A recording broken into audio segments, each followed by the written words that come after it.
Eu tenho 1 milhão de resenhas e análises atrasadas, mas depois que vocês souberam que eu estive lendo Os Sofrimentos do Jovem Werther, eu recebi muitas mensagens e pedidos para que eu falasse um pouco mais a respeito dessa história, principalmente quando eu mencionei o quão perigosa é essa leitura e como ela desencadeou uma série de suicídios na Europa no século XVIII, a partir de sua publicação em 1774. Oi, aqui é a Stephanie, você está no canal Mundos Impressos e hoje eu te convido não só a refletir sobre o impacto mundial que foi os sofrimentos do jovem Werther, mas também a sentar, porque eu tenho certeza que esse vídeo vai ficar enorme pelo único motivo de que eu tenho muito a dizer. Para tanto, vamos começar pela sinopse. Os Sofrimentos do Jovem Werther é um livro epistolar, ou seja, é um livro que vai ser entregue a nós através de cartas escritas pelo próprio jovem Werther, que vai narrar um amor não correspondido. Ele nutre uma paixão intensa por uma mulher chamada Carlotta, então nós vamos acompanhá-lo tentando e desistindo de superar esse amor até o derradeiro suicídio. Partindo da sinopse, pode até parecer uma história comum, inofensiva até porque de amores impossíveis a literatura está cheia desde seus primórdios. Vide Tristão e Isolda, ou até algo um pouquinho mais novo que Tristão e Isolda, Romeu e Julieta. Mas Werther, desde seu surgimento, trouxe uma série de singularidades intrínsecas a ele, seja pelo seu grau altíssimo de verossimilância ou até mesmo pelo teor autobiográfico, que mesmo que não evidente, podia de certa maneira ser sentido. É indiscutível enquanto a literatura, quanto mais semelhante à realidade, é capaz de despertar os sentimentos mais obscuros e profundos em um leitor. Inclusive a literatura como arte, ela detém uma grande facilidade em refletir a vida propriamente dita. Então digamos que mesmo antes de tudo explodir, antes mesmo de o leitor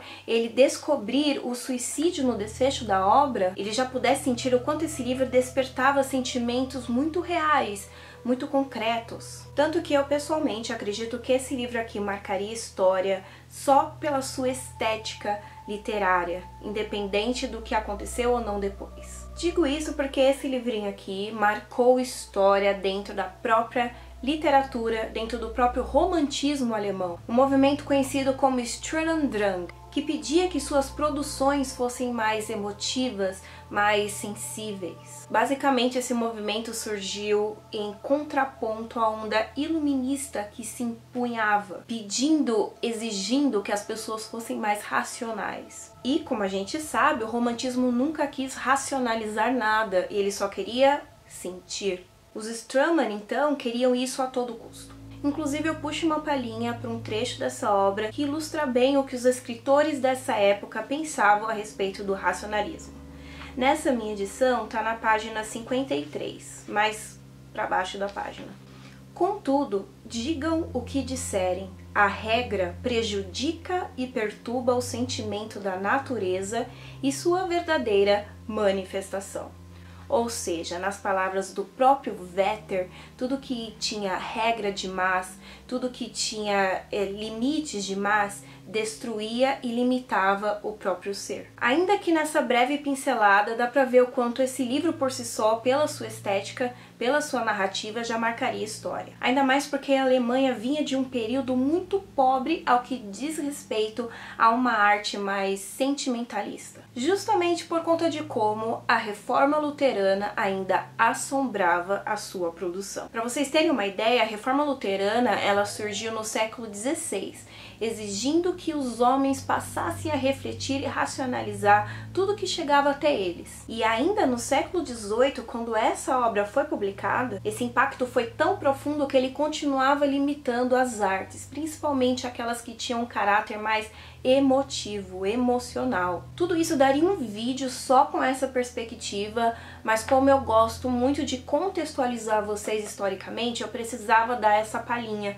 só para vocês entenderem por que esse livro é tão importante na literatura alemã. Lembrando que qualquer dúvida que vocês tiverem, que eu possa ajudar, é só gritar nos comentários que eu vou fazer o meu melhor. Mas voltando ao foco desse vídeo, vamos mergulhar um pouco mais através desse sentimentalista que o Goethe, junto com outros escritores desse movimento Sturm und Drang, queria que nós resgatássemos, ainda que eu tenha certeza que talvez o Goethe não quisesse que nós resgatássemos tanto assim. Digo isso porque após a sua publicação em 1774, explodiu na Alemanha uma série de suicídios. Depois de pouco tempo, essa onda de suicídio passou a explodir por toda a Europa. Um fator comum: todos os homens eram encontrados trajando calça e coletes amarelos, junto com uma casaca azul. E como se não bastasse, a maioria deles era encontrada abraçada a um livro. As roupas eram as mesmas trajadas pelo próprio Werther nesse livro. E o livro era o próprio Os Sofrimentos do Jovem Werther. Tudo isso se mostrou tão atípico e ainda com uma abrangência tão constante que o próprio Goethe foi chamado a se explicar. Afinal, o que tinha nesse livro que fazia com que as pessoas tirassem a própria vida? Segundo o próprio Goethe, que veio até escrever sobre isso mais tarde, sua intenção nunca foi incentivar essa ação, muito pelo contrário. Ele tinha escrito esse livro como uma forma de desabafo sobre coisas que ele mesmo viveu e presenciou. Então, vamos voltar um pouco no tempo. O Goethe, para quem não sabe, estudou direito por livre e espontânea pressão paterna. Só que durante a faculdade, ele teve um colega de classe chamado Karl Jerusalem, que ao contrário do Goethe, queria sim ser advogado. Só que o Jerusalem não era muito popular e, como se não bastasse, ele não conseguia muito sucesso em nada do que ele tentava fazer. E unindo a sua frustração profissional com uma desilusão amorosa, ele acabou tirando a sua própria vida em 1772, 2 anos antes da publicação dos Sofrimentos do Jovem Werther. Nisso eles já eram homens feitos, homens adultos, mal se falavam, tanto que o Goethe ficou sabendo da morte dele, do suicídio do Karl, 2 anos depois, através de cartas. E sabe o que é mais louco de tudo isso? Quando ele recebeu essa notícia, ele recebeu essa história, o próprio Goethe passava pela segunda desilusão amorosa. Porque ele também era apaixonado por uma mulher que estava noiva de outro homem. Estão ligando os pontos? Em um surto de depressão profunda em 1774, unindo todas as frustrações a toda essa sensação de amor impossível, o Goethe se trancou no quarto e em 4 semanas ele escreveu o que chegaria até nós como Sofrimentos do Jovem Werther. Além dessas semelhanças, a Carlota, a mulher pela qual o Werther é completamente apaixonado, tem o mesmo nome da mulher que o próprio Goethe era apaixonado, só que ela era noiva de outro homem. E ainda o amigo para o qual o Werther enviava as cartas tinha o nome de Wilhelm, que coincidentemente era o nome do meio de Karl Jerusalem, aquele ex-colega de classe dele que estudava direito que se matou 2 anos antes. E falando assim, até parece um livro de terror e eu não tinha parado para ter esse tipo de perspectiva, porque é muito assombroso. E como se não bastasse, eu acho que eu tô falando essa expressão um monte de vezes, mas porque sim, tem mais. Quando o Werther comete suicídio no desfecho da obra, ele é encontrado próximo a um livro chamado Emilia Galotti, que também foi o mesmo livro encontrado na cabeceira do próprio Karl Jerusalem quando ele veio a cometer suicídio. E lembra quando eu disse pra você que livros na literatura que tratam de amores impossíveis não falta? O próprio Emilia Galotti fala também de um amor impossível em que 2 jovens se amavam, mas não conseguiram ficar juntos porque um outro homem queria a guria para si. Tendo então milhares de livros sobre amores impossíveis e mais outros montes com desfechos trágicos, o que fez com que especificamente a história do Werther incentivasse tanto as pessoas a cometerem suicídio? E em um olhar pessoal, verossimilhança e prontidão de sentimentos. Goethe estava no ápice de suas frustrações, no ápice de seus desesperos, quando deu vida ao Werther. Tudo estava muito fresco, muito concreto, tudo era muito sensível quando ele escolheu cada uma das palavras dentro desse livro. E isso acabou fazendo com que ele se tornasse ainda mais perigosamente real, fazendo com que os leitores se identificassem mais com Vetter do que gostariam. Há estudos atuais que tentam mensurar o efeito Vetter no mundo e precisar a quantidade de mortos advindas dessa história, que foi inclusive proibida por muitos e muitos anos em muitos locais do mundo. Mas ainda que não chegue ao número exato, é evidente que a base se firmou em um termo que a psicologia chama de suicídio imitativo. Quando a pessoa doente ela se identifica tanto com aquela que comete o ato que acaba se sentindo mais segura de fazer o mesmo. Por isso que geralmente suicídios são abafados pela mídia, eles precisam ser. Porque uma pessoa doente, uma pessoa que tem predisposição a cometer esse ato, pode se sentir mais certa a respeito ao ver um semelhante na mesma situação. Por isso, apesar de reconhecer a genialidade dessa obra e ter ficado efetivamente impressionada com a qualidade estética aqui impressa, eu não indico e nem desindico esse livro. Ler Os Sofrimentos do Jovem Vetter ou qualquer outro livro que trate desse tema, que tenha esse tema,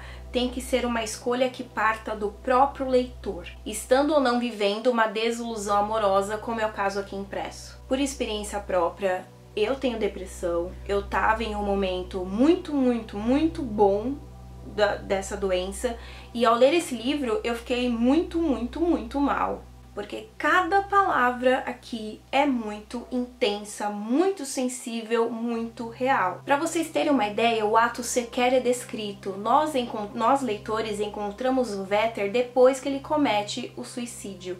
E mesmo assim, as palavras são pesadas, elas são intensas, ela mexe com o nosso psicológico. E acredito que isso se dê ao fato de que justamente, como eu disse no início do vídeo, o Goethe, ao produzir esse livro, ele estava tão imerso naquelas sensações, ele estava tão no ápice de tudo que ele sentia, que fez com que cada uma das palavras aqui inseridas fosse absurdamente sensível. Então, mesmo que nós não soubéssemos o que há por detrás, nós não soubéssemos da autobiografia, nós não soubéssemos da vida, o que aconteceu com Cole Jerusalém, tudo era tão intenso que acabou se transpassando através das páginas. Particularmente, eu acho esse livro poderoso. Se tornou um dos melhores livros que eu li na minha vida e eu absolutamente bato palmas para a habilidade estética, a habilidade de narrativa que o Goethe transpôs nessa obra. Mas independentemente de ser ou não genial, nós temos que antes olhar para nós mesmos.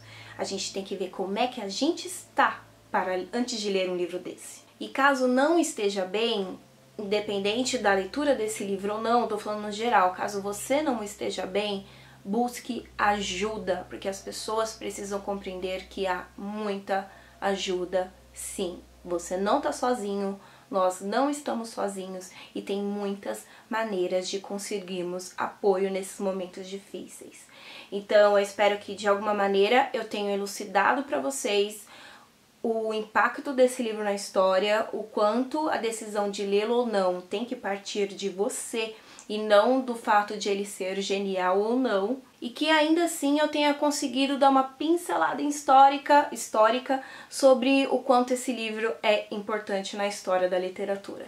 Por hoje eu vou ficando por aqui, eu espero que vocês tenham gostado do vídeo. Muito obrigada, por terem assistido e eu os vejo na próxima análise. Tchau, tchau!